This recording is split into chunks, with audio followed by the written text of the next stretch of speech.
성경 속 예배자라고 하는 주제로 연속해서 말씀을 나누고 있습니다. 처음에는 이제 구약은 물론이고 신약까지 그 성경에 나오는 예배자들을 모두 살펴보고 싶었는데 오늘이 7번째 시간인데요. 창세기를 지금 벗어나지를 못했습니다. 이번에는 그냥 창세기 속 예배자로 마무리를 해야 할 것 같습니다. 지난주에는 아브라함이 아들 이삭을 하나님께 바치는 말씀을 나눴습니다. 하나님께서 아브라함을 테스트하셨다라고 했죠. 사실 성경에는 정말 어렵게 하나님의 테스트를 받은 인물들이 나옵니다. 바로 욥이 대표적이죠. 그는 자식을 잃었습니다. 재산을 잃었습니다. 그리고 건강까지 잃었습니다. 그래도 욥은 멋지게 하나님의 테스트를, 시험을 통과했습니다. 이번 설교 주인공 아브라함도, 믿음의 조상 아브라함도 아주 100점 만점으로 합격했습니다. 이것을 두고 하나님께서는 인간을 시험하신다라고 규정하는 것은 조심해야 할 것 같습니다. 우리가 믿는 하나님은 아브라함이나 욥처럼 아주 어려운 문제를 내셔서 우리를 골탕 먹이시는 분이 아니다라는 것이죠. 그러니까 아브라함처럼 아들을 바치라고 하거나 욥처럼 자식과 재산과 건강까지 잃는 것, 이렇게 되면 어떡하지? 염려하고 두려울 필요는 없을 겁니다. 그것은 아브라함이나 욥에게 특정한 사건이었다라고 하는 것이죠. 그런데 살다 보면 우리에게도 어려움이 찾아옵니다. 유혹에도 넘어갑니다. 하나님이 시험을 하지 않으셔도 우리가 스스로 시험에 들 수도 있습니다. 그때 하나님께서 우리를 도우신다라는 것입니다. 감당할 수 있도록 지혜를 주시고 힘을 주신다라고 하는 것입니다. 우리 역시 믿음으로, 기도로, 말씀으로 어려움을 이깁니다. 유혹을 물리칩니다. 지나고 나면 우리가 어려울 때, 심지어 시험에 들었을 때도 하나님께서 우리를 도우셨음을 깨닫게 됩니다. 우리는 시험하시는 하나님보다, 우리를 막 흔드시는 하나님보다 우리를 도우시는 하나님을 많이 생각하면서 믿음의 길을 가기를 원합니다. 지난주에는 아브라함의 관점에서 아들 이삭을 하나님께 드리는 것을 살펴봤습니다. 말씀드린 대로 오늘은 이삭의 입장에서 창세기 22장 본문을 읽어보려고 해요. 어느 날 아침입니다. 이삭이 일어났더니 아버지와 종들이 아주 바쁘게 움직이고 계십니다. 하나님께 예배를 드리러 먼 길을 떠나신다는 겁니다. 그런데 아버지 얼굴이 너무 어두우세요. 어머니도 자꾸 이삭을 피하시는 겁니다. 그리고 뒤를 돌아서서 어머니가 눈물을 닦으시는 것 같아요. 날씨는 너무 좋은데 아버지 어머니 표정은 아주 먹구름입니다. 하나님께 예배를 드리러 가는데 분위기가 예전 같지가 않은 겁니다.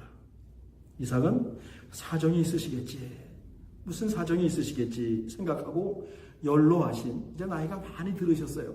연로하신 아버지 아브라함, 어머니 사라를 도와서 이제 길을 떠났습니다.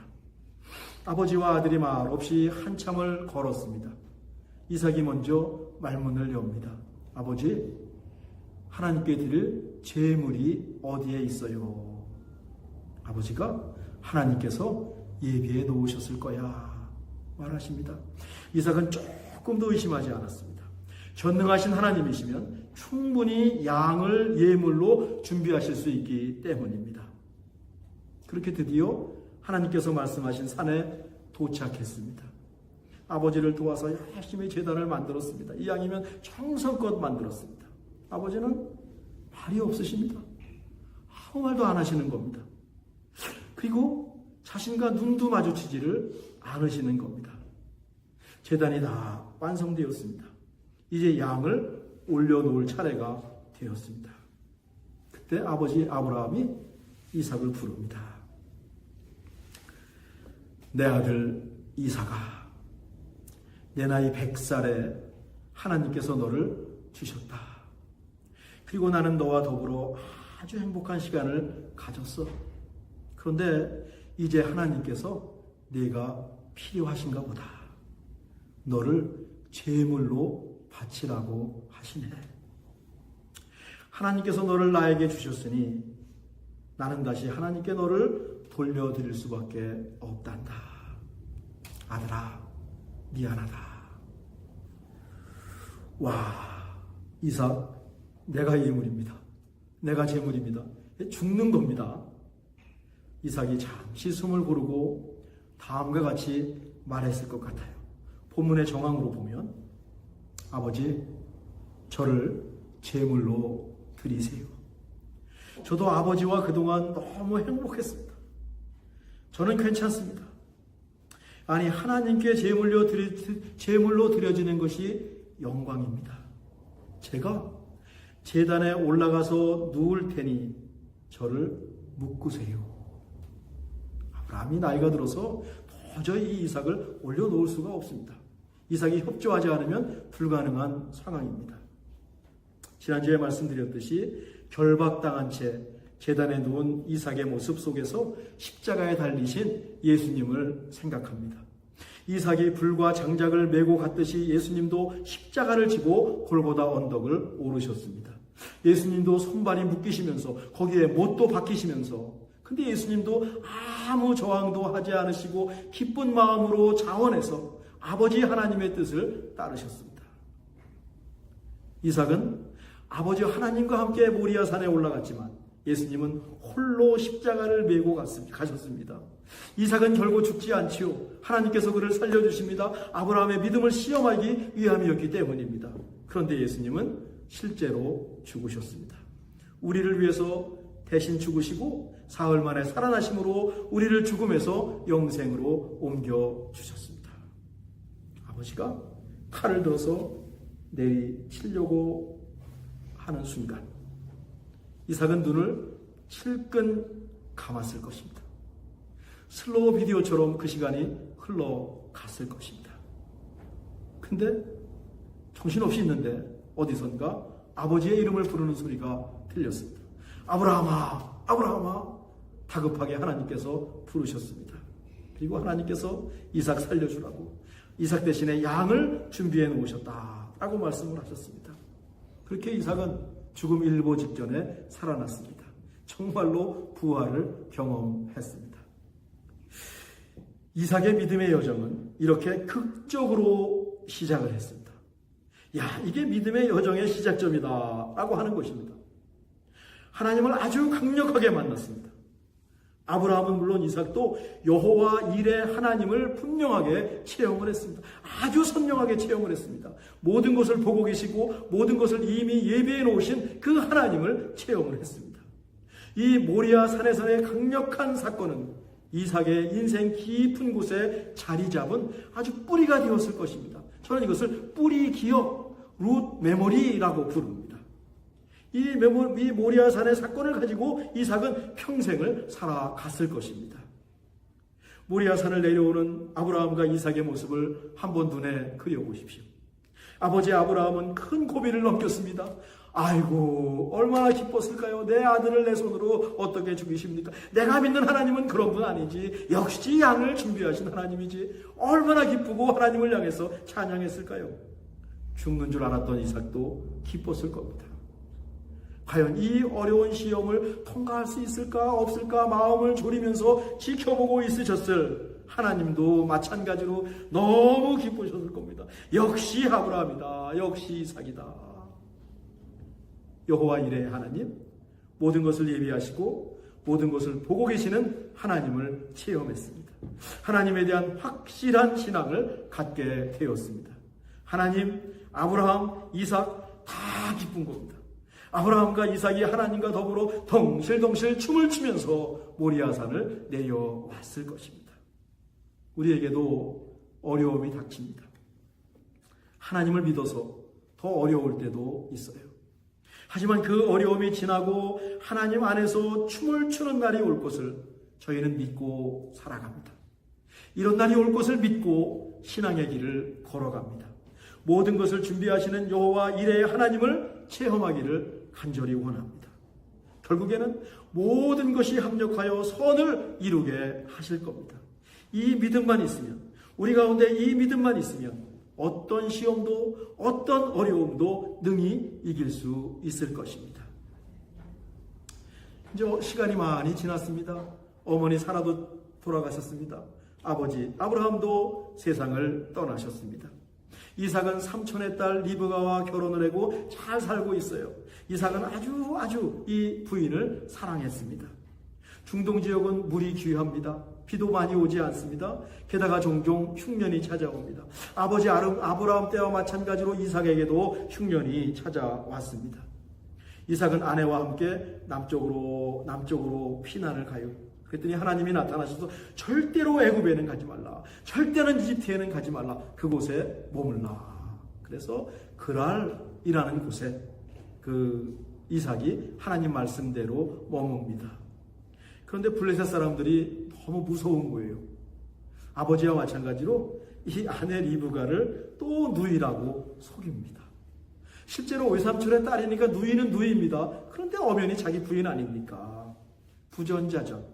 부인을 누이라고 속이는 아버지의 유전자를 이삭도 받고 있습니다. 아버지처럼 하나님의 도우심으로 위기에서 벗어나지요.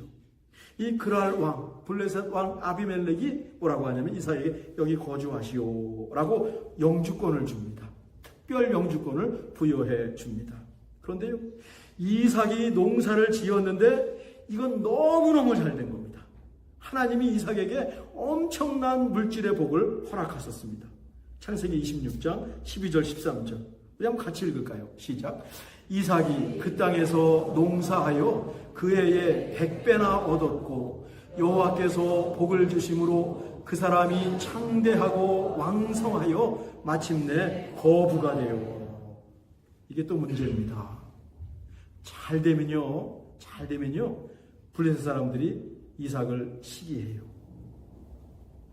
남잘 되는 것 보지 못하는 세상을 우린 살고 있습니다.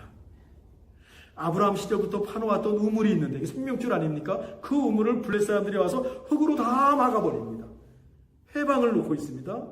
이게 생명수인데 큰일 났습니다. 그랄 왕 아비멜렉도 이삭을 부르더니 내가 우리보다 크게 강성한즉 우리를 떠나라. 밑에 있을 때는 깔보면서 좀 은혜를 베풀었는데 너무 위가 되니까 이거는 감당할 수가 없는 거예요. 우리를 떠나라. 추방명령입니다. 어쩔 수 없습니다. 아무리 거부가 되었어도 토착민이 아닌 나그네입니다. 왕이 명령하니까 떠나야죠. 이삭이 그곳을 떠나서 그랄 골짜기로 갑니다. 골짜기에는요 물이 있거든요. 이삭이 하나님을 의지했지만 동시에 세상의 상식, 세상의 지식, 살아가는 그 라이프 스킬을 겸비하고 있었습니다. 무조건 기도만 한 것이 아니라 세상 속에서 뱀처럼 지혜롭게 행동했다라고 하는 것입니다. 물이 있는 골짜기로 갔습니다. 우물을 파니까 물이 나오죠. 그랬더니요, 이 블레셋 사람들이 거기까지 쫓아와서 시비를 걸고 이 자기 땅에서 나온 우물이니까 자기 것이라고 얘기를 하는 겁니다. 어이가 없습니다. 이삭이 그곳 이름을 다툼 에색이라고 짓고 거주지를 또 옮깁니다. 다음에 우물을 팠더니 또 물이 나왔습니다. 이삭은 지금 전문가입니다. 프로페셔널입니다. 그랬더니 이 그랄 목자들이 거기까지 쫓아와서 또 뺏어갑니다. 이삭은 대적함, 신나라고 하는 이름을 짓고 거주지를 옮깁니다. 이삭은요, 싸움하는 것보다 양보하는 것을 선택했습니다. 아마 약자라서 그랬을 겁니다. 버티기가 어려웠을 겁니다. 서글픈 이민자의 삶이죠. 다음 거주지에서도 우물을 팝니다. 또 물이 나옵니다. 이삭은 아주 우물 파는 실력자입니다. 어느 곳을 가든지 그 살아남는 생존 능력을 갖고 있습니다. 장소가 널찍한 거예요. 이삭이 그곳 이름을 넓다라는 뜻의 르호봇. 내가 양보하고 힘들게 살아왔더니 하나님께서 이 넓은 곳을 예비해 놓으셨군요. 역시 여호와 일의 하나님이십니다. 이제 편안해졌습니다. 안정을 찾았습니다. 아버지와 함께 살았던 부엘세바가 그리운 겁니다. 여러분, 우리가 처음 미국에 와서 정착한 곳이 있습니다. 저는 동부에 있는 커네티컷인데 이게 미국에 살다 보니까 처음 미국에 와서 살았던 곳이 미국의 고향처럼 느껴지는 그런 부분이 있습니다. 이삭도 그랬던 것 같아요. 여기 잘 살고 있었는데 역시 다 이게 이방 땅이거든요. 가나안 족속의 땅이거든요. 그래도 아버지와 함께 살았고 크고 자랐던 그 부엘세바가 그리워지는 겁니다. 부엘세바는 맹세의 우물, 7개의 우물, 거기도 물이 좀 있었어요. 살기에는 아마 부엘세바가 더 나았던 것 같습니다. 익숙한 곳이죠.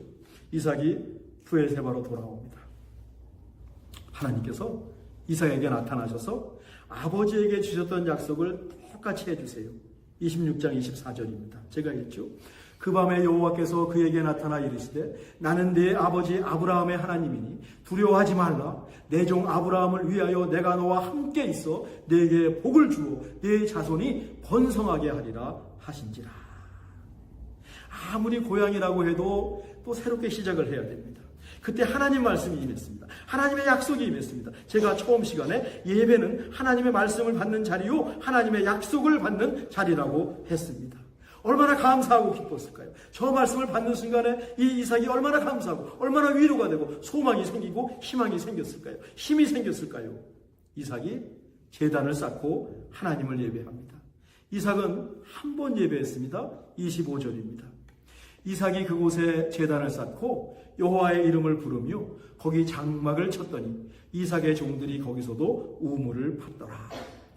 이삭이 그곳에 이삭은 자신이 거하는 곳, 새로 정착할 곳, 다시 돌아온 고향 바로 그곳에서 단을 쌓았습니다. 하나님의 말씀을 듣고 약속을 받은 그곳에서 단을 쌓았습니다. 지금 여기 here and now 라고 하는 것입니다. 현재적 믿음이라고 하는 것입니다. 과거의 믿음, 내가 옛날에 잘 믿었습니다. 옛날에 잘 하나님 예배했습니다. 아니고요. 내가 내일 할게요. 아니고요. 지금 여기에서, 지금 이 순간, 이곳에서 하나님의 약속을 듣고 말씀을 들은 그 순간 그곳에서 단을 쌓고 하나님을 예배합니다. 우리도 지금 이곳에서 예배하지 않습니까? 이 순간이 너무너무 귀한 순간입니다. 지금 이곳에서 하나님을 부르고 하나님의 임재를 경험하는 하나님의 약속을 받는 이 순간이 너무너무 귀한 순간이죠. 이삭이 여호와의 이름을 부릅니다. 아버지 아브라함도 가나안 땅에 도착한 후에 단을 쌓고 여호와의 이름을 불렀습니다. 이삭은 아버지의 실수하는 아버지의 모습도 닮았지만 이삭은요 아브라함의 신앙을 그대로 계승하고 있습니다. 하나님의 이름을 부른 것은 하나님을 기억한다라고 하는 것입니다. 부를 게 얼마나 많습니까? 의지할 게 얼마나 많습니까? 그런데 이삭은 새로운 곳에 와서 하나님의 이름을 불렀다. 하나님만을 기억하고 하나님을 의지했다라고 하는 것입니다. 하나님도 하나님의 도우심도 구했겠죠. 하나님 도와주세요. 다시 왔습니다. 하나님 도와주십시오. 왜? 미래는 우리의 앞길은 늘 불안하기 때문에 그렇습니다. 거기에 그치지 않습니다. 이삭은 그곳에서 살 길을 찾았습니다. 장막을 칩니다. 삶의 뿌리를 내린 것입니다. 그리고 고향에서도 또 우물을 파기 시작합니다. 이삭은 아주 우물 파는 전문가입니다. 하나님의 이름을 부르면서 하나님을 예배함과 동시에 자기 삶에도 최선을 다했습니다. 삶의 예배도 중요하다라고 하는 것이죠. 그래서 이삭이 그의 이름 그대로 웃음 가득한 인생이 되었습니다. 예전에 제가 웃음 가득한 인생이라는 제목으로 이삭에 대한 연속 설교를 했던 기억이 납니다. 이 모든 것의 근원, 이 모든 것의 뿌리는 모리아 산의 사건, 이 모리아 산의 체험에서 있었을 것입니다. 그곳에서 만난 여호와 일의 하나님을 향한 확실한 믿음을 가지고 이삭은 웃음 가득한 인생을 평생 걸어갔을 것입니다. 어느덧 4월을 맞이합니다. 이번 주 고는 주간, 다음 주 부활주일입니다. 시간이 참 빠릅니다. 요즘 우리 지역 날씨가 얼마나 좋습니까? 이야, 이런 날씨 세상에 또 어디 있을까? 탄성이 저절로 나옵니다. 그런데 세상은 잔뜩 흐림입니다. 마음이 무겁습니다. 그렇다고 축 처져 있으면 안 될 것 같습니다. 모든 것을 보시고 모든 것을 예비해 놓으신 여호와 하나님을 믿기 때문이죠. 하나님의 이름을 부르면서 떨쳐 일어나야 할 것입니다. 우리에게도 이삭처럼 웃음 가득한 인생이 펼쳐지기를 간절히 바랍니다. 저는 제 욕심인 줄 압니다. 제 기복신앙인 줄 압니다. 제 이기심인 줄 압니다. 그래도 저녁 10시에 무릎 꿇고 기도할 때 저는 이렇게 기도합니다. 하나님, 우리 찬비 식구들에게 어려움을 면해 주시고 복된 삶을 살게 해 주십시오. 기도합니다. 하나님께서도 제 마음을 이해해 주실 것 같습니다. 어려운 가운데 교회를 섬기고 계십니다. 가정을 세우고 계십니다. 각자의 자리에서 정말 열심히 사십니다. 그것을 알기 때문에 그런 기도가 저절로 나옵니다. 때로는 이삭처럼 양보할 수밖에 없습니다. 힘이 없기 때문입니다. 영어 못하기 때문입니다. 직장을 옮겨야 되고 새로운 사업을 시작해야 되고 터전을 옮길 수도 있습니다. 그때마다 여호와 이레, 하나님을 꼭 붙들고 새롭게 시작하는 겁니다. 꿈을 꾸는 겁니다. 묵묵히 우리 삶 속에서 우리 삶의 우물을 파는 것이죠. 우물을 파는 기술도 우리가 익혀야 할 것 같습니다. 하나님께서 물을 주실 겁니다. 다투면서 살아야 하는 에색, 서로 대적하는 험난한 땅 신나를 지나면 넓은 곳 르호봇을 예비해 놓으신 줄 믿습니다. 우리가 가는 길, 우리가 가야 할 길을 미리 보시고 예비하시는 여호와 이레 하나님께서 우리와 함께 하심을 믿습니다. 이 믿음으로 험한 세상을 살아가는 겁니다. 다음 한 주간 우리가 있는 곳에서 하나님의 이름 부르고 하나님을 예배하기 원합니다. 기도하겠습니다. 하나님, 우리가 가는 곳, 우리가 거하는 곳에서 하나님의 이름을 부르고 하나님을 예배하겠습니다. 여호와 이레 하나님을 믿고 지금 이곳에서 묵묵히 우물을 파겠습니다. 함께 하시고 도와 주옵소서. 예수님의 이름으로 기도하옵나이다.